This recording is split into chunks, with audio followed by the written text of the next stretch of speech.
Hey there, Daquan Henry here with another market update for you guys. So let's hop right into it. Right now, we're looking at the most recent statistics posted by the Toronto Real Estate Board, where they report sales across all over the GTA. And I'm going to touch on what, in my opinion, are the most important points you should know if you are thinking about buying or selling real estate in the near future. Jumping into the year over year stats here, the big headline piece that people are talking about is that sales are up 6.3% from last year to this year. And some people look at this and think that the market is rebounding just because we're starting to see a few more sales happen. But what's important to keep in mind when looking at this is that in 2025 last year, it was a record breaking low year for the amount of sales. So to see that we're seeing a little bit more sales happen this year is just saying that it's not as bad as it was last year. But in no way do I think that this is a signal that things are getting dramatically better just yet anyways, especially when we take a look at some of the other stats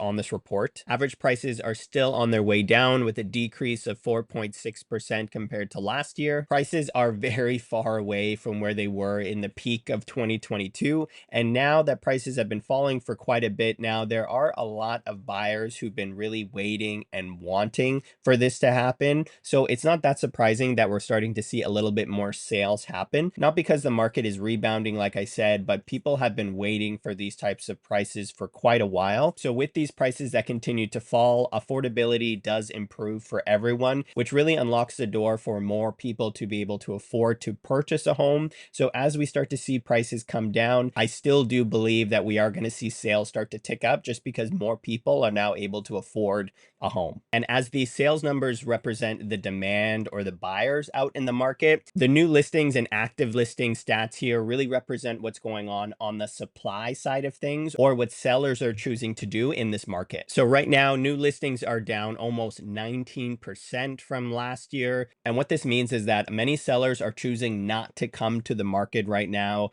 A lot of them are not very happy with what's going on, especially with prices. And that is bringing down the total amount of active listings or supply that exists in the market. These are some pretty big numbers that we're seeing here. Like I said, 19% and 13%. But like I said before, what's important to remember is that last year there were many record-breaking amounts of inventory and new listings that were coming to the market. Now, these numbers are interesting just because typically when we start to see demand increase, the amount of sales increase, and at the same time we start to see inventory or new listings decrease like we're seeing here, that usually results in average prices moving up, where demand is just outpacing supply and prices continue going upwards, but that's not what's happening right now. The two major reasons on why I think this is happening is that one, buyers nowadays are a lot more savvy. They also are a lot more nervous, especially around price, than they were a few years ago. Because as prices continue to fall, many buyers are saying they're happy to buy a home, but it has to be for the right price because they think that prices could continue to come down. So they're not going to rush into any decision, and they're only going to really move on a home that they absolutely love and checks the boxes for. And there's going to be a lot more concessions and them being a little bit more picky with what they're looking for. And if they don't find it, they're happy to wait until prices come down a little bit further so they can get what they really want. The second reason why I think this is happening is because there are many sellers out there who are selling at a loss. And I feel like this article highlights that very well. This report is highlighting that specifically people who purchased in 2022 and 2023 and then sold their property afterwards, a high percentage of them are selling at a loss. As you can see in Toronto, over 22% of those sales that have happened are people who have sold for less than what they purchased for. And this is something that's going on across the entire GTA. So for a lot of homeowners who are looking to sell,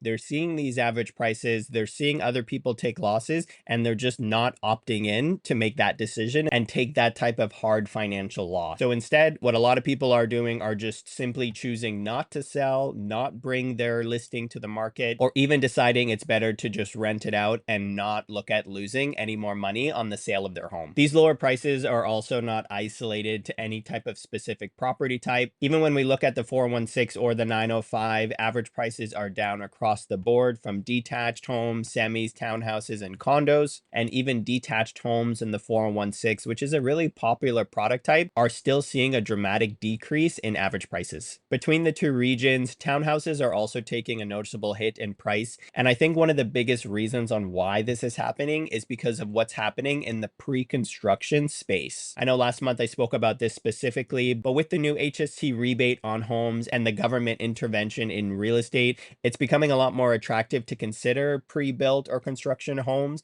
And as that demand gets pushed to that type of inventory, we then start to see resale homes really take a hit, because the buyers who might have considered purchasing a townhouse on the resale side from an owner are now being pushed into wanting something pre-construction instead, which is why I think we'll continue to see a decrease in the townhouse segment here, just because a lot of people still really like new built homes. That's all the information that I have for you today, but I'd be very curious to hear what you guys think. Do you feel home prices will continue to fall for the rest of the year, or do you feel this is a sign of an early rebound in the market and prices will go up? Drop me a comment on this video below, and I'll see you on the next one.